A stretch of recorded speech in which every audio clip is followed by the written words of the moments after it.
नमस्कार, मैं हूँ विनय सिंह। आपका बहुत बहुत स्वागत है। आज हम बात करेंगे कि 11th जेपीएससी में एज को लेकर जो जिस प्रकार से स्टूडेंट के मन में कन्फ्यूजन है उसे दूर करने की कोशिश करेंगे।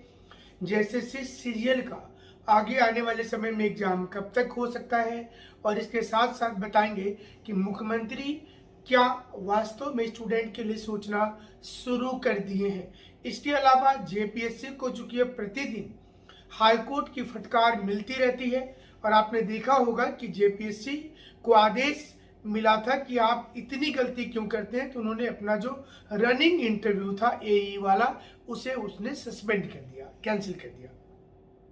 अब सवाल ये उठता है कि आप 11th जेपीएससी के लिए खुद को तैयार कितना बेहतर तरीके से कर रहे हैं। इसके लिए हम आपके लिए स्कॉलरशिप योजना लेकर के आए, जिसमें 200 बच्चे को पूर्ण रूपेण पीटी मेंस इंटरव्यू तक फ्री पढ़ाई होगी, कोई चार्ज उसका नहीं लगेगा। इसके लिए स्कॉलरशिप टेस्ट होगा। बड़ी संख्या में स्टूडेंट्स ने अप्लाई किया है। आपको हमारे व्हाट्सएप नंबर 9431156794 पर इसके लिए एक मैसेज ड्रॉप कर देना है। आपको अपना नाम और अपने शहर का नाम जरूर से लिखना है। उसके बाद आपको एक फॉर्म भेजी जाएगी, उसे भरकर सबमिट करने के बाद आप रजिस्टर्ड हो जाएंगे, और फिर आपको एग्जाम के समय बताया जाएगा। एग्जाम संभवतः जुलाई के प्रथम सप्ताह में आयोजित की जाएगी, और एग्जाम में आप ऑफलाइन एग्जाम होगा। बहुत से लोगों ने कहा था कि वो ऑनलाइन एग्जाम देना चाहते हैं, उनके लिए ऑनलाइन भी व्यवस्था होगी। आप फॉर्म में जरूर लिखेंगे कि आपको ऑनलाइन मोड में तैयारी करना है या फिर ऑफलाइन मोड में, किस मोड में आप तैयारी करना चाहते हैं। उसके बाद फर्स्ट 200 बच्चों के बाद जो नेक्स्ट 200 बच्चे होंगे या 300 बच्चे होंगे, उनको सिर्फ 25% की फीस पर पढ़ाई जाएगी। और इसके लिए हम 6ठी और 7वीं जेपीएससी में जिन बच्चों ने हमसे मदद लेकर क्वालिफाई किया, अच्छे पद पर हैं, उनसे हम रिक्वेस्ट करेंगे कि आप इसमें बच्चों को फ्री पढ़ाने में हमें मदद करें। आपको भी पता होगा कि रांची जैसे शहर में बड़ा इंफ्रास्ट्रक्चर डेवलप करने में काफ़ी खर्च आता है। अगर बच्चों को हम फ्री पढ़ाएंगे तो वो मदद क्वालिफाइड स्टूडेंट को करना चाहिए, क्योंकि उनको ये मदद पहले किया गया है। और ये अगर सिस्टम रहा तो आने वाले समय में बड़ी संख्या में हम बच्चों की फ्री में सेवा कर पाएंगे। अब आपको बताते हैं कि 11th जेपीएससी को लेकर के जो इस समय में कंफ्यूजन चल रहा है, वो चल रहा है उम्र विवाद को लेकर। वैकेंसी आने वाली है तो उम्र क्या होगा, क्या वो पूर्व की भांति 2016 रहेगा, उसके पहले का दिया जाएगा, या 2017 होगा, या 2021 रहेगा। अब आपको पूरी स्थिति को बताते हैं, और स्टूडेंट्स जो इसके लिए लगातार प्रयासरत रहे वो अभी क्या प्लानिंग कर रहे हैं। हमसे काफ़ी बच्चे आकर रांची में मिले थे, और तमाम स्टूडेंट्स ने ये कहा कि किसी भी प्रकार से उनको एक मौका मिलना चाहिए एग्जाम में पेश होने का। वो एज कट ऑफ से ज़्यादा डिमांड कर रहे हैं कि उनको अवसर दिया जाए।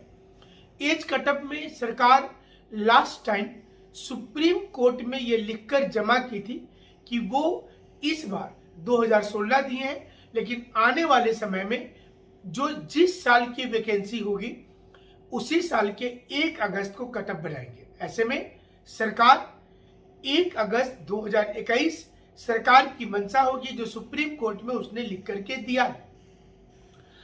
यहाँ पर गवर्नमेंट के पास ये भी शक्ति होती है कि अगर वो चाहे तो 2020 अथवा 2017 कर सकती है।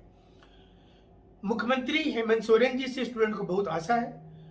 स्टूडेंट का एक बड़ा वर्ग उनसे मिलने पहुंचा, यानी कि उनके प्रतिनिधियों से मुलाकात हुई, कार्मिक विभाग के सचिवालय में सचिव से मुलाकात हुई। सभी लोगों ने कहा कि मौका एज कटअप में देने से ज़्यादा इस बार कोशिश किया जाएगा कि आपको एज कटअप में नहीं मिले, बल्कि सभी लोगों को अवसर दे दिया जाए। जो लोग एग्जाम की तैयारी कर रहे थे, एक अवसर उन तमाम लोगों के लिए फ्री कर दिया जाए। तो इससे जो सुप्रीम कोर्ट में सरकार ने कहा है वो बात भी रह जाएगी, और स्टूडेंट्स के मन में जो एक डाउट है वो भी क्लियर हो जाएगा। हमें लगता है कि सरकार को एक समुचित अवसर सभी लोगों को दे देना चाहिए। इससे गवर्नमेंट का कोई भी नुकसान नहीं है, सरकार को इसमें उल्टा फायदा होगा और उनकी डैमेज कंट्रोल होगी। जो लोग इस सरकार से नाराज चल रहे हैं उनके लिए अच्छा होगा। 11th जेपीएससी में बहुत चीज पारदर्शी हो रही है और आपने देखा होगा कि जो खबर आई थी कि जिसमें ये बोला गया था कि कॉपी भी ऑनलाइन हो जाएगा। इस बार चूंकि बहुत अच्छे तरीके से इसको सफल किया गया, एग्जाम को 7 to 10 को 252 लोगों का चयन हुआ। कुछ लोगों के मार्क्स को लेकर अभी भी कुछ कंट्रोवर्सी चल ही रहा है। कुछ लोगों का मानना है कि उनको जिस प्रकार से उन्होंने लिखा था मेंस, जिस प्रकार से उसकी इंटरव्यू गई थी, उस हिसाब से उसको नंबर नहीं मिला, लिहाजा वो इस दौड़ में बाहर हो गए। अब आरटीआई लगा दिया गया है। सारी खबर हमने पहले बता दी थी और आरटीआई के माध्यम से स्टूडेंट अभी जानना चाह रहे हैं कि उनका नंबर क्या आया था। हम इसके साथ साथ ये बताना चाहेंगे कि आप घर में तैयारी करते रहिए। सरकार का सिस्टम चलता रहेगा। जेपीएससी में ऐसा नहीं है कि पूरा का पूरा अनफेयर होता है, ये हम नहीं मानते। अधिकांश बच्चों का जो सफलता है वो फेयर में होता है। गरीब बच्चे और जिनके बारे में हम लोगों को लगता था कि ये क्वालिफाई जरूर करेंगे, वो बच्चे कर भी गए। कुछ लोगों का सरप्राइज रिजल्ट होता है। हो सकता है किसी किसी का मेंस में काफी अच्छा लिखे होंगे, तो इंटरव्यू में वो चीजें नहीं दिखाई देती है, तो लोगों को ये लगता है कि नहीं, यहाँ पर सेटिंग हो गया है।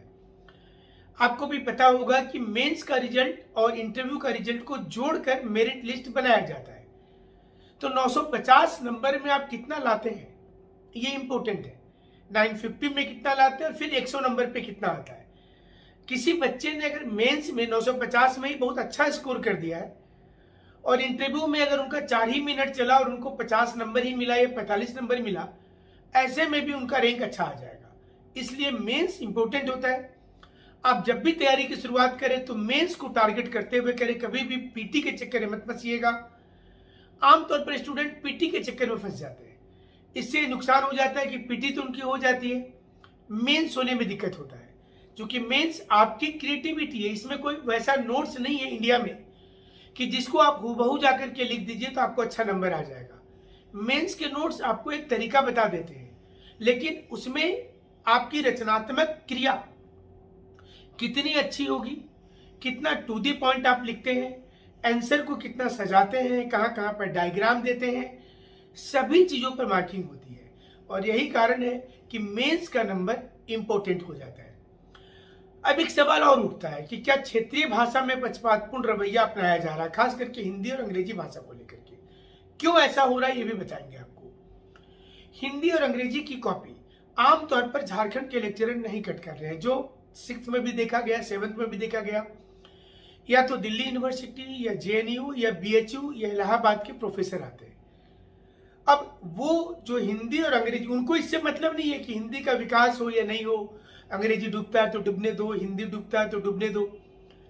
लेकिन जो स्थानीय भाषा के लेक्चरर है वो झारखंड के, यहाँ पर स्थानीय भाषा को लेकर जो सिंपैथी है, जो भावनात्मक लगाव है, आपने देखा होगा कि कितना बड़ा आंदोलन हुआ था।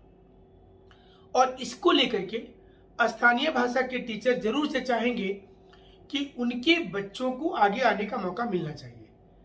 सिविल सर्विस में भी लैंग्वेज पेपर में इस प्रकार की दिक्कतें आती हैं, यहाँ भी आ रही हैं।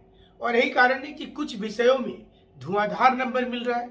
नतीजा सामने है कि अब हर स्टूडेंट 2 ही 3 विषय को फोकस करना चाहता है। भले ही लैंग्वेज पेपर के लिस्ट में कई सब्जेक्ट का नाम है, आप अंदाजा कर लीजिए कि सरकार ने तो लैंग्वेज में 40 से 50 सब्जेक्ट को इंट्रोडक्शन कर दिया कि आप इसमें से कुछ भी ले लीजिए। लेकिन लेने वाले जो बच्चे हैं वो 2 ही 3 विषय पर फोकस कर रहे हैं और इसका सीधा सा नतीजा होता है कि 150 नंबर में आपके स्कोर 122 123 हो रही है कि नहीं। इससे बहुत मायना रखता है। आप किसी विषय में 122 ला रहे हैं और कोई एक विषय में आपका नंबर 50 आ जा रहा है, तो आप अंदाजा कर सकते हैं कि आप 70 नंबर का मार्जिन लेकर चल रहे हैं एक पेपर में, तो निश्चित रूप से आप आगे निकल जाएंगे।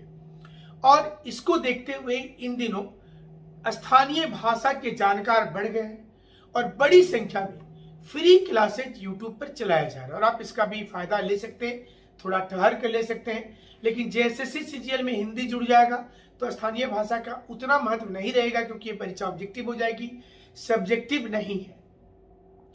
अब आपको बताएं कि 11th जेपीएससी की उम्र पर इस समय सरकार में क्या चल रहा है। गवर्नमेंट का के वर्ग में जो जो कैबिनेट मंत्री हैं, उनके पास सारी मुद्दे को पहुंचा दिया गया है। उनसे रिक्वेस्ट किया गया है, चाहे वो कांग्रेस के मंत्रालय में लोग हों या जेएमएम के लोग हों, उनसे रिक्वेस्ट किया गया है स्टूडेंट की ओर से कि एक अवसर सिर्फ उनको दिया जाए।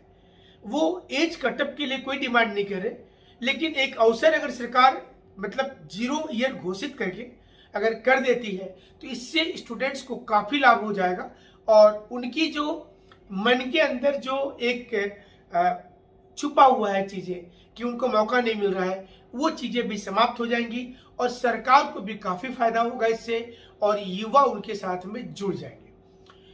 जहां तक कट ऑफ निकालने का प्रश्न है, हमें नहीं लगता है कि जेपीएससी 2016 अथवा 17 लगा करके किसी प्रकार का कोई रिस्क कवर करना चाहिए, क्योंकि सरकार ने और जेपीएससी ने खुद लिख करके जमा कर दिया हाईकोर्ट और सुप्रीम कोर्ट में कि हम आगे से कभी भी पुराने बैकडेट पर कट ऑफ नहीं रखेंगे। जिस वर्ष वैकेंसी निकलेगी उसी वर्ष के 1 अगस्त को कट ऑफ बनाया जाएगा। वैकेंसी अगर 2022 में आ रही है और वैकेंसी 2021 वाली है तो 21 के ज्यादा से ज्यादा 2020 के 1 अगस्त को कर सकते हैं, उसके पहले नहीं करेंगे। लेकिन अवसर की जब बात होगी तो अवसर सभी लोगों को दिया जा सकता है। ये गवर्नमेंट के अंदर में प्लानिंग चल रही है, तो फिर 16-17 वाले का भी झमेला जो है वो खत्म हो जाएगा कि 16 नहीं मिला, 17 नहीं मिला, 18 नहीं मिला। अब देखिए, सारा दारोमदार अल्टीमेटली सरकार पर होता है। कार्मिक विभाग के जो अफसर हैं, जो सचिव स्तर के पदाधिकारी हैं, वो माननीय मुख्यमंत्री को कन्विंस करते हैं, उनको बताते हैं और फिर मुख्यमंत्री के जो व्यक्तिगत सलाहकार होते हैं वो उनको बताते हैं कि क्या करना उचित होगा और यहीं पर मामला फंस जाता है जो पिछली बार हुआ था।